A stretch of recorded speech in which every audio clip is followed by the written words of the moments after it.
d'une fonction f impaire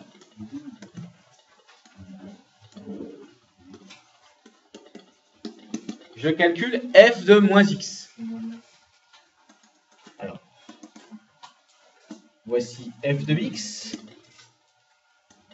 Ce point M, il appartient à la courbe.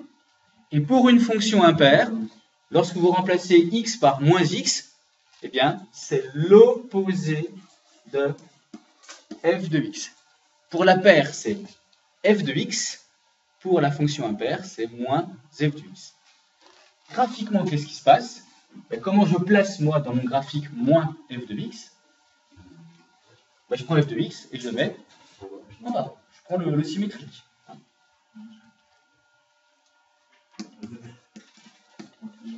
Et donc, voici mon point N. Ce point N, il appartient à la courbe. Et regardez les coordonnées de M et les coordonnées de N. Vous voyez, elles sont toutes opposées. Conséquence, les points, comment ils sont les points? Puisque les coordonnées sont opposées, les points sont symétriques cette fois-ci par rapport au centre du repère. Donc une fonction impaire, on a une fonction qui est symétrique par rapport au centre du repère.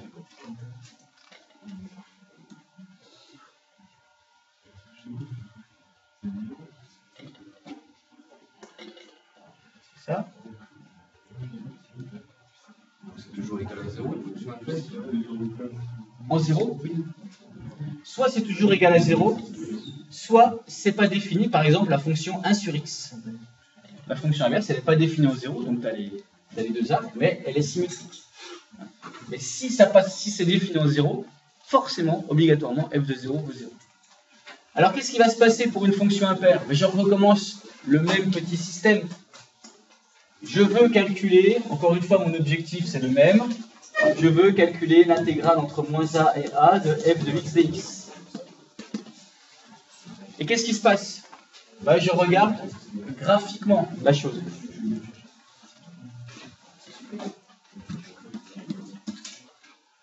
D'un point de vue symétrie, qu'est-ce que je peux dire des deux surfaces que je viens de colorer, que je viens de griser?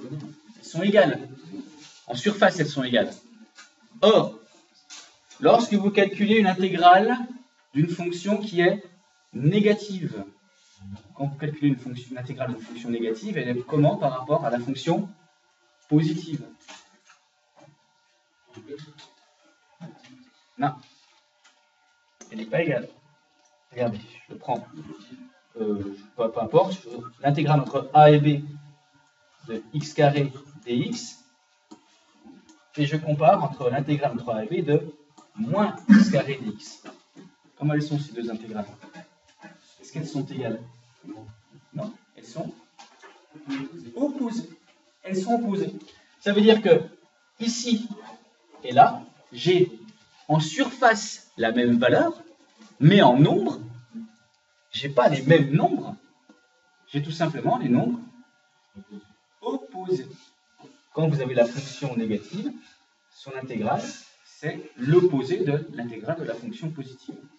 Ce qui fait que, de la même manière, cette fois-ci, au lieu d'aller de moins a à a, je vais de moins a à 0, plus de 0 à a, sauf que là, j'ai un nombre qui est positif, et là, j'ai un nombre qui est négatif. Et c'est les mêmes, ils sont opposés. Qu'est-ce que je veux obtenir comme résultat final pour l'intégrale entre moins a et a de f de x dx? C'est 0. Pourquoi? Parce que j'intègre entre moins a et 0 de f de x dx, plus l'intégrale entre 0 et a de f de x dx. Et ces deux nombres-là sont opposés. J'ajoute deux nombres opposés.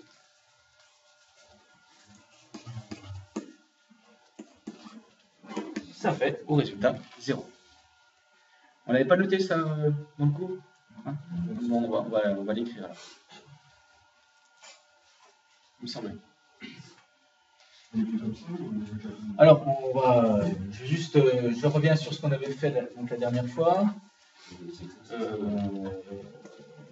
Propriété sur le calcul, utilisation de la parité. Voilà. Oui, c'est vrai, on ne l'avait pas dit. Ah oui, puis j'avais pas. Avant, on n'avait pas fini Oui, je vous avais simplement donné la feuille et puis donc on va quand même l'écrire. Hein. Pour une fonction paire, une propriété sur le calcul intégral. Donc fonction paire f de moins x égale f de x. Donc je vais insérer.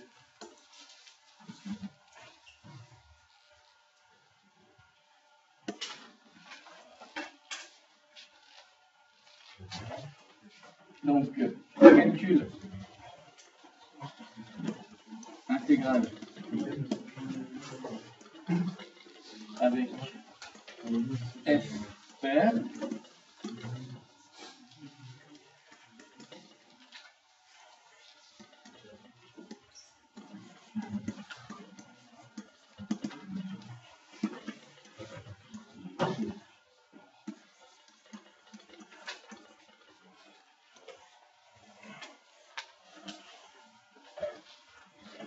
Alors j'ai fait une petite vidéo sur le site où je décris toute la méthode, ce que je viens de faire tout à l'heure. Donc c'est à nouveau décrit. Hein. C'est à décrire avec un diaporama, c'est un petit peu plus joli. Le diaporama, il est à votre disposition, vous pouvez le télécharger, c'est du PDF. Vous regardez, vous avez sous les yeux ce que j'ai décrit oralement.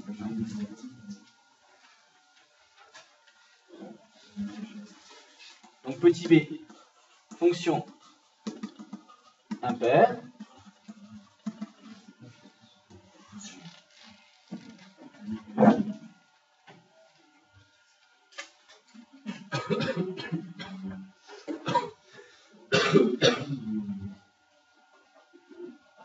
Donc la fonction impaire, c'est à peu près dans le même esprit que la fonction paire. Donc sur un intervalle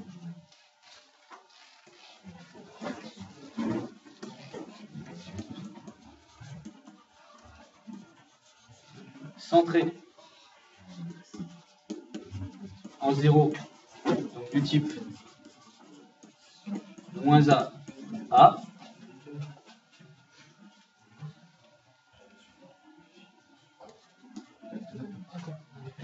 donc on se place sur un intervalle de type moins a. Si f de moins x est égal, donc là pour nos fonctions impaires, si f de moins x est égal moins f de x, si f de moins x est égal à moins f de x, alors f est impair sur l'intervalle moins a.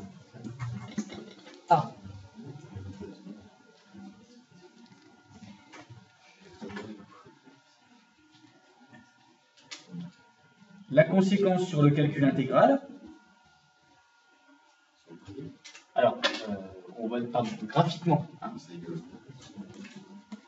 Je vais juste rappeler graphiquement pour que ça puisse me servir de support pour expliquer le calcul intégral. Graphiquement, CF admet le point O comme centre de symétrie.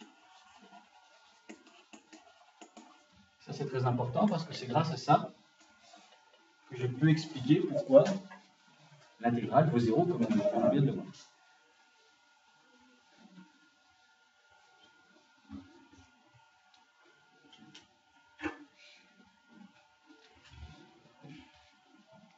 Je peux passer ?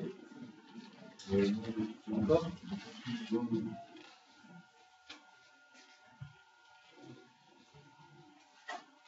Donc je ne reviens pas sur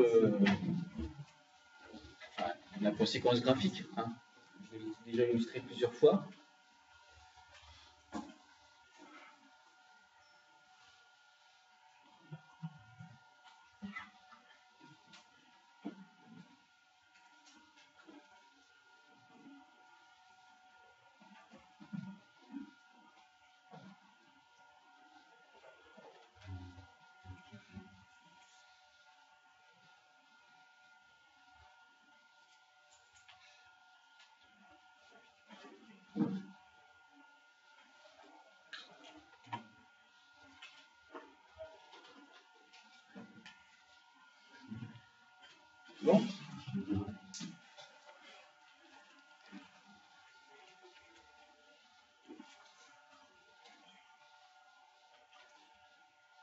là, il va arriver à 9h.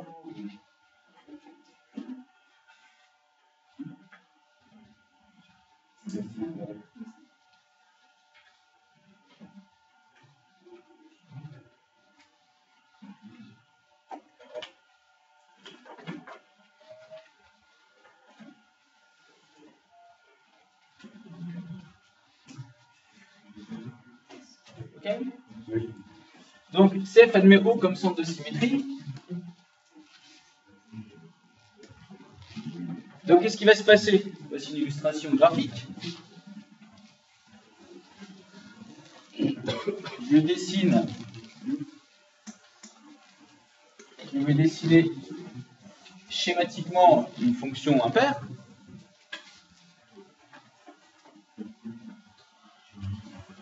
Voilà. Donc avec un centre de symétrie qui est O.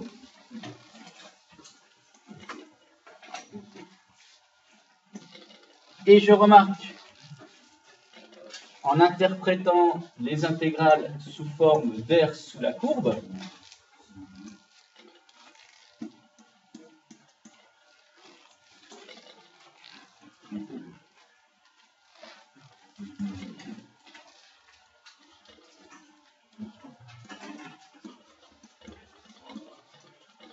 à droite, entre 0 et 1, j'ai une fonction qui est positive. Donc, l'aire de la surface est égale. C'est symbolique ce que j'écris. Hein. On ne va pas croire que ce morceau-là, c'est égal à une intégrale. Je parle de l'aire de la surface. L'aire de la surface est égale à l'intégrale entre 0 et 1 de f de x dx, alors qu'en bleu, ma fonction est négative. Et donc, l'aire de la surface, une aire, c'est positif. Vous ne dites pas, mon champ, il fait moins 2 hectares. Donc, une aire, c'est toujours positive. Mais comme ma fonction est négative, l'aire n'est pas égale à l'intégrale, mais est égale à son, puisque la fonction négative, comme je vous l'ai dit tout à l'heure, à son opposé, à moins l'intégrale entre moins a et 0 de f de x dx. Ce que j'écris en bleu, enfin de même couleur, ce sont les aires. Hein. Donc là j'ai un nombre négatif, alors que là j'ai un nombre positif. Conséquence, l'intégrale entre moins a et a de f de x dx, je vais introduire une valeur, et ça porte un nom dans le calcul intégral, ça s'appelle la relation de Chasles. De Chasles. Ouais. Vous avez déjà entendu parler de ça? Non? Alors, j'en profite pour en parler. Pour calculer une intégrale sur un intervalle, je peux faire des étapes. En fait, j'ai utilisé la relation de Chasles sans vous le dire, et qui paraît tout à fait naturel et intuitif. La relation de Chasles, c'est on fait des étapes. Au lieu d'intégrer sur un intervalle en entier, on s'arrête. Alors une fois, 2 fois, 3 fois, on peut s'arrêter autant de fois qu'on veut. Ça veut dire que ici, au lieu d'aller de moins a jusqu'à a, je vais d'abord de moins a jusqu'à 0. Et de 0 jusqu'à A. Et j'ajoute de 0 jusqu'à A. Et bien ça, le 0 que vous voyez ici, qui est au-dessus, en borne supérieure dans le premier calcul, et en borne inférieure dans le deuxième calcul, ça s'appelle la relation de Chasles, et qui s'illustre très intuitivement.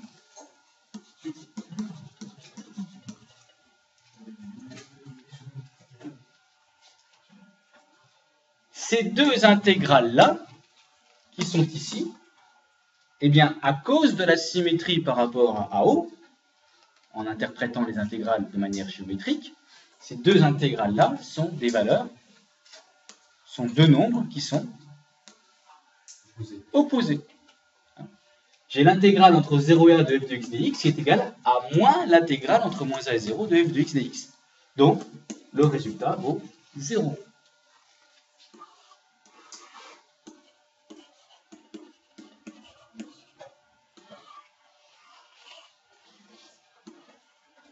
Ça, c'est le calcul entre l'intégrale 0 et moins a, il faut mettre moins haut. Alors, j'ai créé une étape, mais c'est juste dire, voilà l'étape que j'ai je dis littéralement. Or, l'intégrale, je vais remettre les mêmes couleurs pour qu'on se repère.